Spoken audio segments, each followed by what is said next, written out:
ታሪኽና እንትጅምር ኣብቲ ከተማ ሓደ ሓያል ተባእሳይ ነበረ እቲ ሰብ ብጥይት እንትዋጋእ ድማ እቲ ወዲ ብጉልበቱ እዩ ዝዋቃዕ ነይሩ እቲ ሓደ ድማ ሃገረይ የድፍርን ዝበለ ኪሳዱ ንህዝቡ ዝሃበ እዩ ነይሩ እዞም ክልተ ሰባት ዝነብሩላ ድማ ኣብ ሓደ ከተማ ውሽጢ እዩ ነይሩ ነቶም ክልተ ሰባት ዘራኽቦም ሓንቲ ህፃን ቆልዓ እያ ነይራ እዛ ጓል ኣብ ገጠር ትነብርን ዓሳ ተፃውድን እንትኸውን ሽማ ድማ ህንዲ ትበሃል ሽዑ ድማ ህንዲ ናይ ዓሳ መፃወዲ ኣብ ትዕርየሉ ሰዓ ኪዳና ናብ መሬት ይወድቕ እሞ ነቲ ክዳን ንምልዓል እንትወርድ ድማ ናይ ብርሽት ወታደር መፂኦም ይሕዝዋ እቶም ወታደር ናሳቀይዋ ናሃለዉ ቁርኣን ናንበበት ፀንሐ ኣሊን ክልተ መሓዙቱ ሰዓትን ኢብራሂምን ድማ ድምፃ ሰሚዖም ይወፁ ኣብቲ ሽዑ ሰዓት እንትበፅሑ ድማ ነታ ጓል ጉድኣት ኣብፅሖምላ ነበሩ እቲ ግብፃዊ ሰብኣይ ይሓርቕ እሞ ብሕርቃኑ ምስቶም ወታደር ይበኣስ ኣሊ ሽዑ ይመውት እሞ ካብቶም ወታደር እውን ሓደ ይስዋ ሰዓትን ኢብራሂምን ድማ ብምሉእ ሓይሎም እናተዋቅዑ እንትኾኑ ኣብ መወዳእታ ግን ማርክ ዝተባሃለ ሓደ ናይ ብርሽ ወታደር ኣዛዚ ኣብኡ ከም ዘሎ ምስ ፈለጡ ምባኣሶም ተናሲሖም እዮም ብኻሊእ ወገን ድማ ዩሱፍ ዝተባሃለ ሰብ የላልየና እዚ ሰብ ድማ ኣብ ግብፂ ውሽጢ ዘመሓድር ፖሊስ እዩ ዩሱፍ ዝነብረሉ ድማ ምስ ክልተ ኣሕዋት እዩ ነይሩ እተን ዝፈትወን ክልተ ኣሕዋት ድማ ፈትንን ኣምንን ይበሃላ ቅድሚ ናብ ስራሕ ምኻዱ እንታይ ከም ዘድልየን እዩ ሓቲትወን ዝኸይድ ዩሱፍ ናብ ስርሑ እንትኸይድ ድማ እታ ህንዲ ትበሃል ጓል ኣብኡ ትፀንሖ ኣብቲ ሽዑ ሰዓት እቶም መሳርሕቲ ዘምፅእዋ እንትኾኑ ኢብራሂምን ሰዓትን ድማ ብሓባር ተኣሲሮም ነበሩ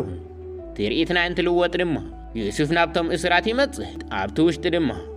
ዘውባ ዝተባሃለት ነፍሳት ሸይጣ ተሓድር ሰበይቲ ትረኽቦሙ ሰባት ተጠቒሞም ሒሳብ ኣይከፍልን ዝበልዋ ኸሲሳቶም ነበረ ብኻሊእ ወገን ድማ ማርክን ክልተ መሓዙትን ኣብ ሓደ ተኣሲሮም ነበሩ ማርክ ድማ ንባዕሉ ከም ዓብዪ ስለ ዝቖፅር ብርሽት ንኸይወድእኹም ስደድኒ ብምባል የፈራርሖም ይኹን ደኣ እምበር ኣብ ቅድሚ ዩሱፍ ኩሉ ሓደ እዩ ነይሩ እቲ ገበን እስካዕ ተጻሪዩ ዝውዳእ ድማ ኢብራሂምን ሰዓትን ከም ዘይወፁ ይዛረቦም እሞ ብኻሊእ ወገን ድማ ርያድ ዝተባሃለ ንብርሽት ተኣማኒ ሓደ ግብፃዊ የርእየና እቲ ሰብኣይ ዋላ ግብፃዊ ይኹን ግን ሚስቶም ናይ ብርሽት ምንጭብጫብ እዩ ዝፍልህ ኣብቲ ሽዑ ሰዓት ድማ ከም ብሪትሻዊ ስለ ዝተሰምዖ ንማርክ ንምፍታሕ እዩ መፂኡ እቶም ሰባት ድማ ተንኮሎም ብጣዕሚ ሓያላት ስለ ዝኾኑ ናይ ባዕሎም ሰብ ኣፍቲሖም ከይበሃሉ እቶም ክልተ ግብፃውያን እውን ንክፍትሑ ይዛረብዎም ይኹን እምበር ዩሱፍ ክሰማማዕ ኣይከኣለን እቲ ምፅራይ ከይወደአ ድማ ማንም ከም ዘይፍታሕ ይዛረቦም እሞ ናይ ዩሱፍ እምቢ ባህላይነት ድማ ንናይ ብርሽት ዋና ጀነራል ኣዳም ብጣዕሚ የሕርቆ ማንም ድሕር ከይበለ ድማ እቶም ኩሎም ናይ ብርሽት ወታደር ነቲ ቤት ማእሰርቲ ንክኸብዎ ይእዝዞም ብኻሊእ ወገን ድማ ዩሱፍ ካብቶም ወታደር ሓደ ብመሓ ኣብቲ ቤት ማእሰርቲ ዝነበሩ ወታደር ንክኸዱ ይገብሮም ይኹን ደኣ እምበር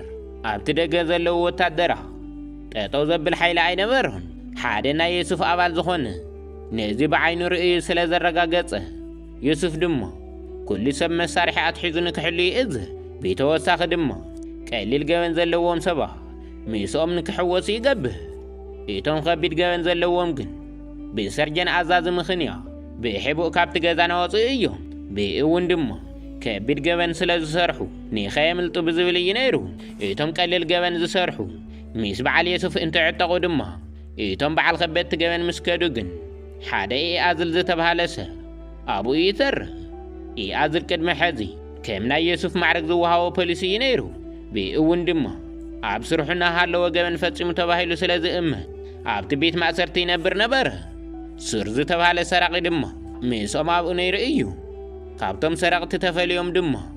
ሱርን ኤዝልን ምስ በዓል ማርክ ተኣሲሮም ነበሩ ኣብ ደገ ድማ ጀነራል ኣዳምን ኣባላቱን ነቲ ቤት ማእሰርቲ ይኸብዎ ንበዓል ዩሱፍ ድማ ኢዶም ንክህቡ እንትሓትዎም ድማ ዩሱፍ ግን በዛ ኣይስማዕማዕን ናብ ድሕሪት ምምላስ ዝበሃል ኣብ ርእሱ ኣይመፅኣሉን ብእውን ድማ ዝፈርሐተሉ ምኻድ ይኽእል እዩ ብምባል ይዛረቦም እሞ እቶም ናይ ፖሊስ ኣባላቱ ድማ ግብፃዊነቶም ብደሞም ስለ ዝኾነ ንሕና ኣይንወፅእን ብምባል ይዛረብዎ ንምውጋእ ይውስኑ እሞ ብኻሊእ ወገን ድማ ጀነራል ኣዳም ናብቲ ውሽጢ ዝኣቱ ናይ ማይ መስመር ይዓፅዎ እሞ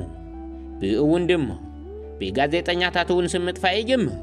ዩሱፍ ንግብፂ ከም ዘይምጥናን بيتدغاغام سمو يطفئ نبر بخلق حسابو دما آدم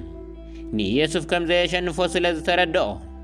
إيتي زلو أمراض ግን ደካማ ጎኑ ምጥቃሚ ነይሩ ንስድሩ ምጥቃዩ ስንሙ በኻሊእ ወገን ድማ እዚ ጎበዝ ሰራቅ ሱር እዚ ዜና ሰሚዑ ስለ ዝነበረ ዩሱፍ ድማ ናብቲ ጀነራል ብምድዋል በስድራይ ከም ዝመጻእ ይፈልጥ እየ ኣሕዋተይ ከዓ ካባኻ ክወስደን እየ ይብሎሙ ዩሱፍ ግን ካባኻ ክወስደን እየ ይብሎ ዩሱፍ ግን ናይ ኣሕዋት ህይወት ስለ ዘሕሰቦ ንስራ ከይዱ ብስርቅን ከድሕኖም ይዛረቡ ብእውን ድማ ነቶም ብሪቲሽ ንምትላ ነታ ነብሳ ሸይጣት ሓድር ሰበይቲ ኣብ ቅድሚ እምኒ ክትጨፍሪ እዝዛ እሳ ድማ ነቶም ወታደር ዓይኖም ዝስሕብ ጭፈራ ትጭፍርሞ እቲ ፈጣን ሰራቅ ሱራ ድማ ነታ ኣጋጣሚ እሱ ብምጥቃም ካብ ፖሊስ ጣብያ የምልህ ካብኡ እውን ድማ ቅድሚ ናይ ኣዳም ወታደር ነተን ቆልዑ የድሕነንሞ ናብ ሃላዋትን ዝሕለወሉ ቦታ እውን የብፅሐን ጀነራል ኣዳም ድማ ከምዚ ዓይነት ስዕረት ተቐቢሉ ስለ ዘይፈልጥ ብእውን ነቶም ወታደር መጥቃዕትን ክፍጽሙ ይእዝዝ ዩሱፍ ድማ ዘይተጸበየ መጥቃዕቲ ስለ ዝተኸፈቶ ኒማርክ ብመሓዝና ብቅድሚት ይወፅእ ንበዓል ጀነራል ኣዳም ድማ በዚ ተቐፂሎም ዓይኖም ናርኣዩ ከም ዝቐትሎ ይዛረቡ በዓል ኣዳም ድማ በዚ ከም ዘይሰዓሩ ስለ ዝተረድኦም ብኻሊእ መንገዲ ምእላሽ ይጅምሩ ቤተ በዓል ዩሱፍ ገበነኛታት ዘውፅኡሉ ንምእታው ይውስንሙ በዓል ዩሱፍ ድማ ቀዲሙ ተረዲእዎም ነበረ ቅድም ኢሎም ፈንጂ ስለ ዘጻወድሉ ድማ ብዙሓት ናይ ጀነራል ኣዳም ሰባት ይጉድኡ እቲ ዘሕዝን ነገር ግን ኣብቲ ሽዑ ሰዓት ሰርጀን ኣዛዝ ተታሒዙ እዩ ቤቶም ናይ ብርሽት ወታደርና ተወቃዒ እንትኸውን ሰርጀን ኣዛዝ ድማ ነቶም ከበድቲ ገበን ዝፍጽሙ ሰባት ኣብ ምዝውዋር ኣብ ጎኒ ዩሱፍ እዩ ነይሩ ነዚ ምስ ረኣዩ ድማ ንዩሱፍ ሓደ ነገር ንክገብር ይሓትዎ ሽዑ ግን ዩሱፍ ኣብ ኣዚ ዝበፅሐ ነገር ዋላ የሕዝኖ ዳ እምበር ንሓደ ሰብ ብምባል ካሊእ ጥፍኣት ከም ዘይወስኽ ይዛረቦም ብኻሊእ ወገን ድማ ኣዚል ካብ ዝተኣሰረሉ ወፂኡ ነበረ እዚል ድማ ቅድሚ ሕዚ ከም ዩሱፍ ፈጣን ፖሊስ እዩ ነይሩ ዋላ ሕዚ ኣብ ቤት ማእሰርቲ ንሃለዎ ድማ ልክዕ ከም ዩሱፍ ንብሪቲሽ ብምፅራህ ግብፂ ንቅድሚት እዩ ዝብል ነይሩ እዚል ድማ ሚስ ዩሱፍ ብዝነበረ ጻኒሒት ነዚ ዝተረድአ እንትኸውን ኣጋጣሚ እኳ ዋላ ሓደ ነገር ተኾነ ነቲ ሓላፍነት ንዕኡ ከም ዝትክኦ ይዛረቡ ጀነራል ኣዳም ድማ ናይ ዩሱፍ ሽምና ጸለመ እዩ ኣብቲ ዓዲ ሙሉእ ዓመፃ ምዃኑ ዘእወጀሉ እንትኸውን ዋላ ናይ ግብፂ መንግስቲ እውን ብኦምን ብብርትሽን ዘሎ ስምምዕ ናብ ሽግር ብምእታው ናይ ማእሰርቲ ትእዛዝ የሕልፈሉ ካብቶም መንግስቲ ማዕቐብ ካብ ዝገበረሎም እቲ ሓደ ድማ ጀነራል ሃምዛ እዩ ነይሩ ምንም እኳ ደኣ ሓላፍነት ይንበሮ ዳ እምበር ንዩሱፍ ኣሲርካ ምምፃእ ግን ንጀነራል ሃምዛ እዩ ተዋሂብዎ በዓል ዩሱፍ ድማ ኣብኡ ኮይኑ ምንም ከም ዘይቀይሩ ተረዲእዎም እዩ ሃምዛ ድማ ናብኡ ንምኻድ ዝወሰነ እንትኸውን ሚስታ ጎበዝ ሱር ብምዃን ናዩ ስልቲ ብምጥቃም ካብቲ ቦታ ንምምላጥ ይፍትኑ ትርኢትና እንትልወጥ ድማ ንሃምዛ ይረኽብዎሙ ሃምዛ ድማ ዩሱፍ ዓሚፁ እዩ ዝብል እምነት ኣብ ውሽጢ ኣይነበረን እቶም ብርሽት ዝገብርዎ ከም ዘለዉ ድማ ፈሊጦም እዮም ኢሉ ብምሕሳብ ክሳዕ ሽዑ ድማ ምንም ዓይነት ሓይሊ ኣይተጠቐመን ነይሩ ብእውን ድማ ምንም ነገር ንምግባር ቃል ዝኣተወሎም እንትኸውን ክሳዕ ሽዑ ግን ብጽንዓት ንክጽበይዎ ይሓቶም ትርኢትና እንትልወጥ ድማ ካብ ናይ ሃምዛ ገዛ ዝወፅኡሉ ሰዓት በፅሒ እዩ ሱራ እውን ብቐሊሉ ምዝላል ዝኸኣለ እንትኸውን ልምዲ ዘይነበረ ዩሱፍ ግን ካብ ላዕሊ ብምውዳቕ ቤቶም ናይ ብሪቲሽ ወታደር ይረአ ሱራ ኣብቲ ሽዑ ሰዓት ነቲ ሓደ እንትቐትሎ ሰብ ምቕታል ንመፈለምትኡ ስለ ዝኾነ ግን ብጣዕሚ ሓዚኑ እዩ ሱራ ድማ ሰራቕ እምበር ቀታሊ ሰብ ኣይነበረን ጠጠው ኢሉ ፈዚዙ ንሃለወ ድማ እቶም ብርሽት መፂኦም ይሕዝዎ ዩሱፍ ድማ ነዞም ኩሎም ወታደር ምንም ምግባር ስለ ዘይኽእል ንሱራ እስካዕ ዝወስድዎ ኣብኡ ይሕባእ ብፅባሕትኡ ድማ ሱራ ኣብቲ ሜዳ ንክስቀል እናተዳለወ እዩ እዚ ሰብ ድማ ሃገረይ ከድሕን እየ ምስ ዝበለ ሰብ ብምስርሑ ካብ ካልእ ሃገር ካብ ዝመፁ ወታደራት ንክስቀል ተወሲኑሉ እዩ ዩሱፍ ግን ጠጠው ኢሉ ምሕሳብ ነበሮ ዋላ እኳ ደኣ ሰራቂ ተኾነ ንዕኡ ክብል ግን ብዙሕ ነገር ገይሩሉ እዩ ዋላ እኳ ንኣሕዋቱ ካብቶም ብሪቲሽ ህይወተን ኣድሒንለን እዩ በዚ ኩሉ ነገር ብምሕሳብ ብናይ ሱራ ዕጫ ንባዕሉ ንክስቀል ዝወሰነ እንትኸውን ናብቲ መስቀሊ ብምድያብ ድማ ንሱራ ይልውጦ ንጀነራል ኣዳም ድማ ብኩሉ ሰብን ብዩሱፍን እንትልመን ምሕረት ንምሃብ ፈቃደኛ ኣይነበረን ብእውን ዩሱፍ ይሓንቅዎሙ ካብቲ ጣብያ ዝተተኮሰት ሓንቲ ጥይት ግን ንናይ ዮሴፍ ህይወት ተድሕኑ ሃምዛ እውን ብዙሕ ግዜ ካብ ዝሓሰበ ንደሓ ንምድሓን ወታደር ኣኪቡ ይመጽእ እቶም ሲቪላት እውን ነዚ ነገር ምጽዋር ስለ ዝኣበዮም ነቶም ናይ ብሪቲሽ ወታደር ዕጥቆም ብምሕዳግ ኣብቲ ውግእ ተሳተፍቲ ይኾኑ ብኻሊእ ወገን ድማ ነቲ ናይ ዮሴፍ ገመድ ዝቆረጸ ብኤዝን ኣብቲ ውግእ ይውቃዕ እሞ እቶም ግብፃውያን እውን ፈሪሖም ዋላ ይጽንሑ እምበር ብቁፅሪ ግን እሶም እዮም ዝበልጽዎም ነይሮም ጄነራል ኣዳም እውን ይፈርሕ እሞ እስካዕ ሽዑ ኣሲሩ ኣቐሚጥዎ ዝነበረ ናይ መወዳእታ ስግምቱ ዝበለ ሰው ይፈትሖ እዚ ሰብ ድማ ጌረዝጋ ይበሃል ኣብ ማንም ሰዓት ድማ ዋላ መሳርሒ ከይሓዘ ንሰብ ምቕታል ይኽእል እዩ